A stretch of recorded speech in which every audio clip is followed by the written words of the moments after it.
का हां किती क्लोज आहे गेट्स लॉक आहे किती दिल्ले सर इन्फॉर्मेशन म्हाका काय ना म्हाका पियान फोन केल्लो न्हू कितें आयडेंटिफाय करपाक हां तुम्ही आयडेंटिफाय केले फूल हय तें हें केलें कितें मेळ्ळें तुमकां तशें कितें एक्टिविटी काय ना तूं तुमचें नाव कितें सर हां सध्या आम्ही हरमल गिरकर वाडा या अरबी समुद्र आणि जी नदी वाहते त्याच्या मध्यभागी आहोत आणि या ठिकाणी CRZ विभागाचं उल्लंघन करून 1+3 अशी रिसॉर्ट हॉटेल उभारलं गेलं आणि या हॉटेला संदर्भात CRZ विभागाकडे तक्रार करण्यात आली. त्याची तक्रार घेतली गेली नाही, त्याची दखल घेतली गेली नाही असा दावा करत याचिकादाराने न्यायालयात आपली याचिका दाखल केली होती आणि न्यायालयाने एक आदेश दिला होता की हे हॉटेल तातडीने सील करावे. त्या आदेशाची कार्यवाही करत असताना हे हॉटेल त्याच वेळी सील करण्यात आले आणि डिसेंबर 15 पूर्वी पूर्णपणे जमीनदोस्त करावे असं आदेशात म्हटलं होतं.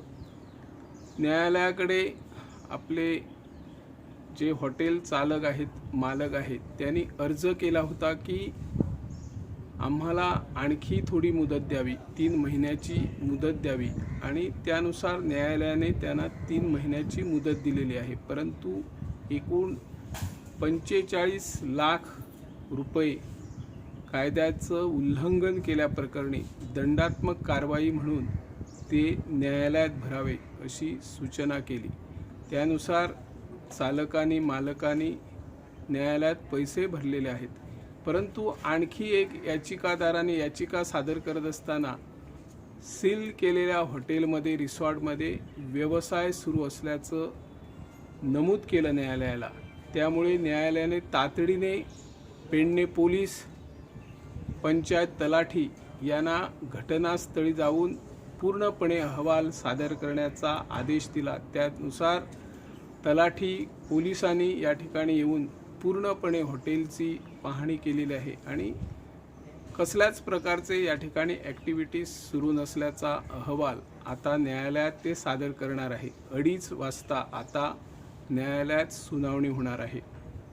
ज्या पद्धतीने CRZ विभागाचं उल्लंघन करून ही बांधकामं उभी राहिलेली आहेत, त्याच पद्धतीने हरमलचे जे सरपंच होते बर्नाड फर्नांडिस यांनाही आपले पंचायत संचालनालयाने निलंबित करून त्यांच्याकडचा सरपंच पदाचा ताबा घेत उपसरपंचाकडे ताबा दिलेला आहे. कारण सरपंचही या बेकायदेशीर बांधकामामध्ये गुंतल्याचा आरोप आहे आणि त्यांचीही आणि त्यांच्या नातेवाईकांचीही बांधकामं अशीच CRZ विभागाचं उल्लंघन करून झाल्याचा ठपका त्यांच्यावर ठेवण्यात आलेला आहे.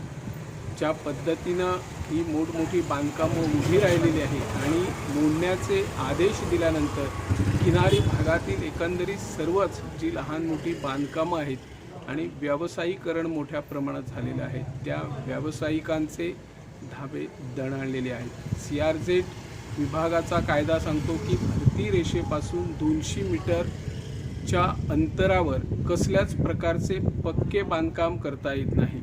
जर एखाद्याचं 1991 पूर्वी एखादं घर असेल किंवा जे बांधकाम असेल, त्या बांधकामाचा अहवाल CRZ विभाग जी मोजमाप करून तेवढ्याच जागेवर एकूण जर नवीन घर बांधायचं आहे किंवा दुरुस्ती करायचं असेल तर त्याला किंवा रिकन्स्ट्रक्शन म्हणू शकतो, त्याला 9 मीटर हाईटपर्यंत बांधकाम करण्यास परवानगी दिली जाते. CRZ विभाग अशा स्थानिकांना आणि जे पूर्वीचं बांधकाम असेल तर त्या बांधकामांना परवाना दिला जातो. परंतु नवीन बांधकामे कसल्याच प्रकारची 200 मीटरच्या आत कुणालाही करता येत नाही. परंतु एकंदरीत किनारपट्टीवर मग स्थानिक असो किंवा बिगर गोमंतकीय दिल्ली भागातील नागरिक कायदे धाब्यावर बसून मोठमोठी बांधकामं करतात आणि मग स्थानिकांना त्याचा बराच त्रास होतो. आज स्थानिकांचे व्यवसाय धोक्यात आलेले आहे.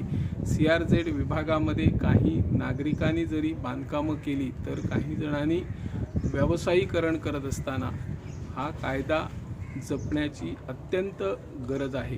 हे कायदे जनहितासाठी केले जातात, परंतु ज्या अर्थी कायदे तयार करतात आणि त्या कायद्याची योग्य पद्धतीने अंमलबजावणी होत नाही, तेव्हा मात्र अशी बांधकामं वारंवार होत असतात आणि त्यावर एकदम अंकुश मिळणे कठीण आहे.